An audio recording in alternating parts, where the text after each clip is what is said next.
guy thought he was going to become a billionaire when he joined Neolife. They told him he was going to be extremely successful. He sold his bike and dedicated 12 years of his life.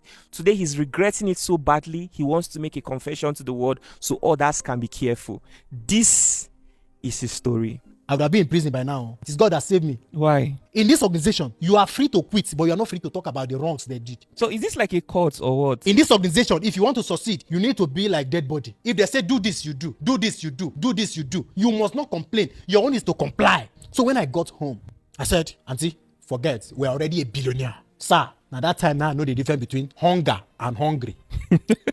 When I do Okada, I know every street. But when I started Neolife, I know every home. What is the highest thing you achieved while you were working with them? The highest thing I achieved, my poverty.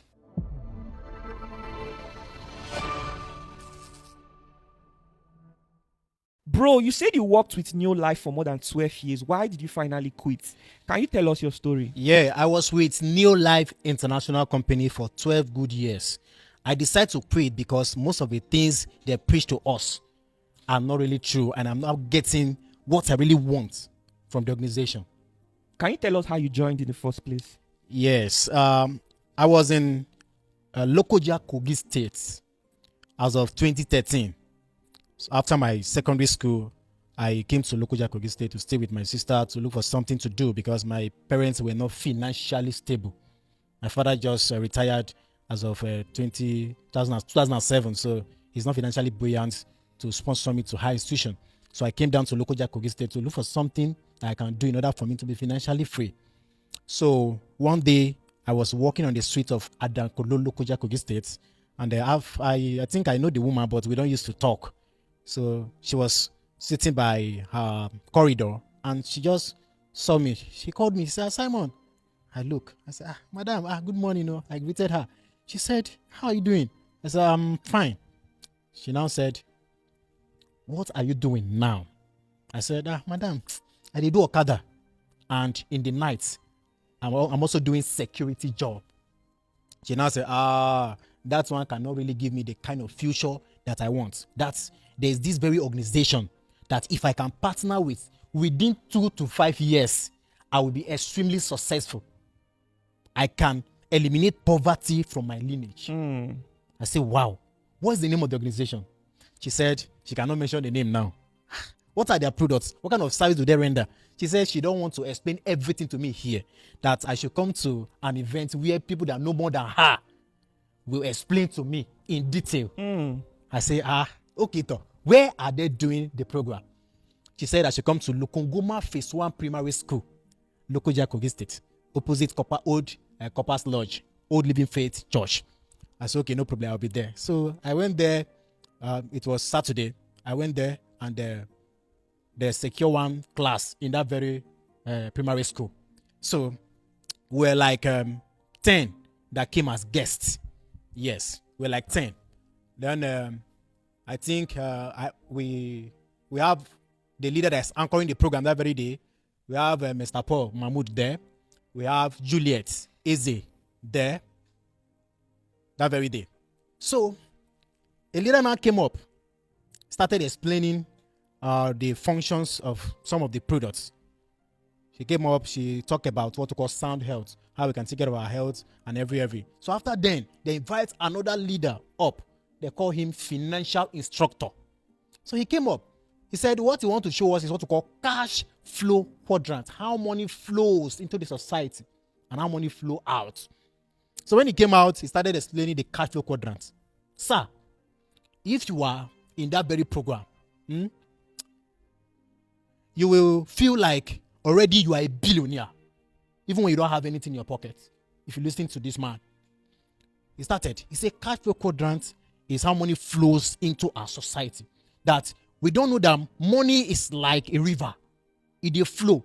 So if we can't discover this river, then how can we dam it to ourselves? We say, yes, that is nice, that's nice. He start breaking it down. He draw it like cross like this. He put E here. He put SE down. Up this side. He put BBO. Then down here he put I.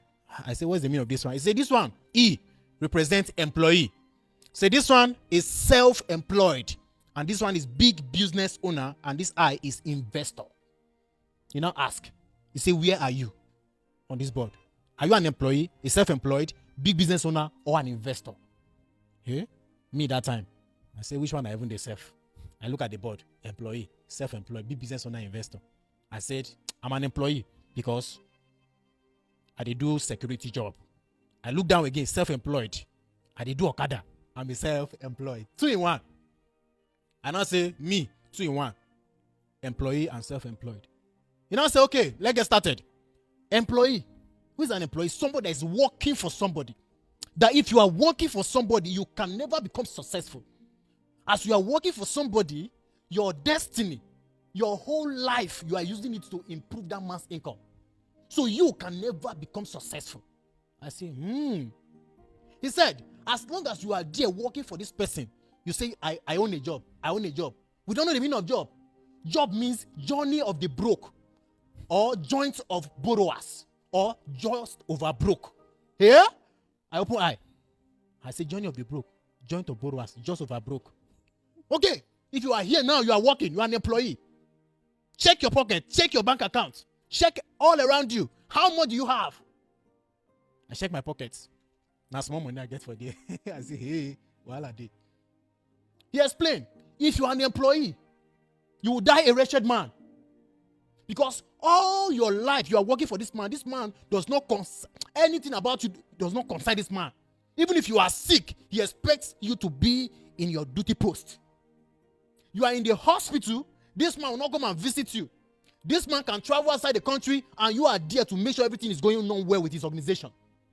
This man may not come to work early, but you must be there early to sweep or to attend to customers.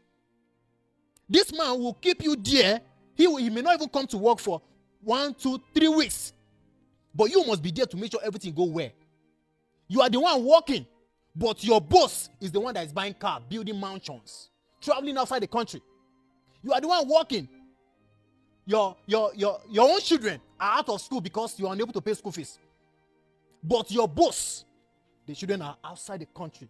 They are enjoying themselves. This man break it down. Sir, even as I'm talking now, are you not convinced? Of course, anybody's mind would want to. Yes. You want to think about your life. He broke it down like this. He says, so, let me end it here. If you are an employee, you are working for somebody now, you should know your end. At the end of the day, you are going to die wretched. You are going to retire to square zero. You go back to your village. You will die in your village and they'll bury you. They'll forget you. Everything about you will be forgotten. You were born 1908 and you die 2025. So it dies all. Your life will just end like that. Your children will now become beggars on the streets. Even sometimes to pay gratuity, your children will not see it. He explained like that. So now, let's move to self-employed. As a self-employed person, if you are here, you can raise up your hand. You say, I get handwork. You now ask us, you, which handwork do you have? This one say me. I'm a cobbler. This one say me. I did do POS. This one say me. I did do carpenter. This one you. You say me. I did do mechanic. It's okay now. Let's break it down. How many mechanics do you see that are extremely successful in life?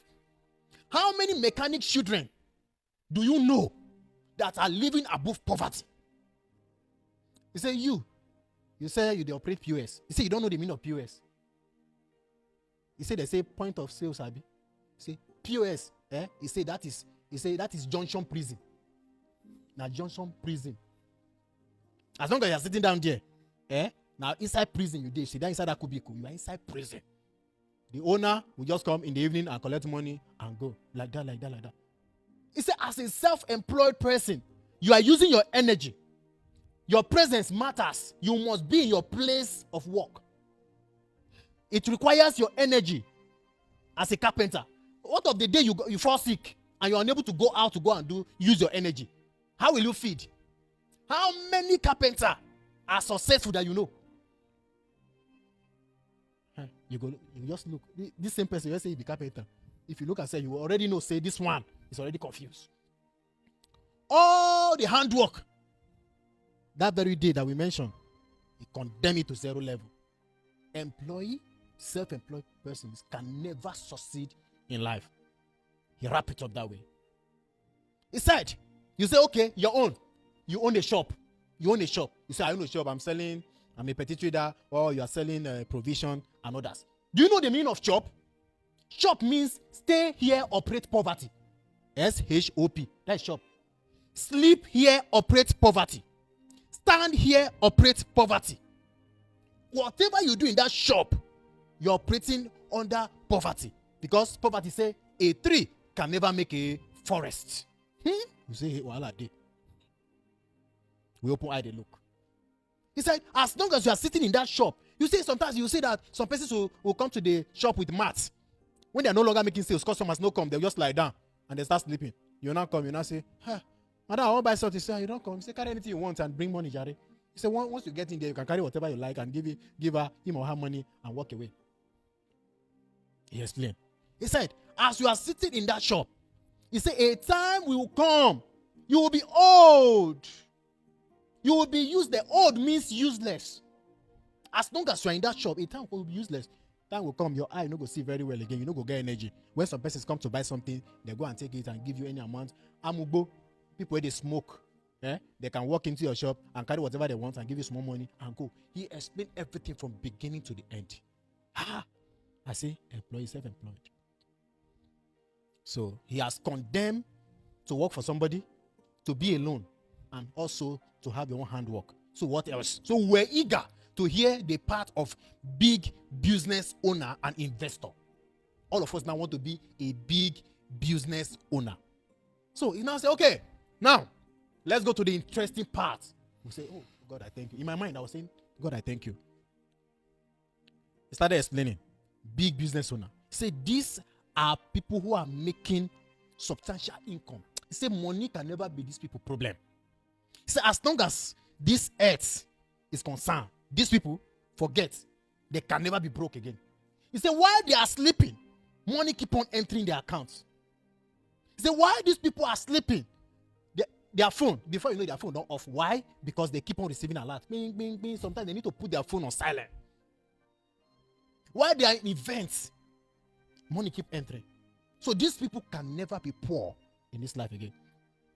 He started explaining. How can you be a big business owner? He now said, that is where our company comes in. Every big business owner have what we call ID number. Now they open eye. I say, what is ID number? He said, we should not rush him. ID number. He said, ID number is the secret of your wealth. Every successful person in this world that we know has ID number. That with your ID number, you can transfer wealth to your fourth generation. With your ID number, you can become a billionaire of your time. With your ID number, if you are the last born of your family, you become the firstborn. With your ID number, if they want to do any meeting in your father's house, if you are not there, that meeting will not hold. With your ID number in your community, if they want to do any projects, if they don't contact you, they will not start. I say, hey, this is the kind of lifestyle I want to live. I want to live this kind of life. I was eager to know about this ID number and how to have it. He said, with your ID number, you are bigger than Davido. With your ID number, you are bigger than Burna Boy. He said, you are even bigger than Dangote. ID number. For 400 years, your ID number will be so active. Can anybody live up to 400 years here? They say no. He said, that means your children will keep on making money through this ID number. He now quote a scripture. He said, that's why the Bible said, a good father leaveth inheritance for his children. So now if you are here and you are not concerned about leaving inheritance for your children, that means you are not yet a human being. So he started explaining. Say ID number. This company that invited us here, they'll draw it back. It's known as that, as of that time, GNLD. Then you just hear from behind. The ones who are already in the system. You just hear from behind. GNLD. You could just hear something like, Spark, step up. You just hear something like, we are making it. You just hear something like, if you don't believe it, try and miss one. Wow, fantastico, wow. Every day is a great day. If you don't believe it, try and miss one. When you miss one, you miss it all. They will use that one to ginger him. All of a sudden you see, he'll be gingered. It's okay. Now, this is GNLD. In this company started in California, USA in the year 1958 by a man known as Jerry G. Brasfield. He entered South Africa, then from South Africa to Ghana. From Ghana, he entered Nigeria 2001. He will explain that it was our former president, Olusegun Obasanjo, that welcomed this company known as GNLD. That it was he was when he was suffering from diabetes, that he used to use some of our products. He used to order them from Ghana. So as he discovered that it's an organization that has good products, that is why he welcomed them into our own country. We say, wow, you just say, wow, everybody go clap. Now said, okay, how can you start making money in this great organization? You now open it. He said, this is how it goes. When you come into the organization, what is your duty? You now draw it on the board. Your duty is to bring in people. This is your number one duty, to bring in people, to invite people to come and partner with the organization. So when people come into the organization through you, they enter the organization through your ID number, the secrets of your wealth. This is the explanation. So now, this company, when they partner with you and they are giving the same thing you were giving, which is your literature kit. Your literature kit, when you pay the money, they call it partnership fee. As of How much?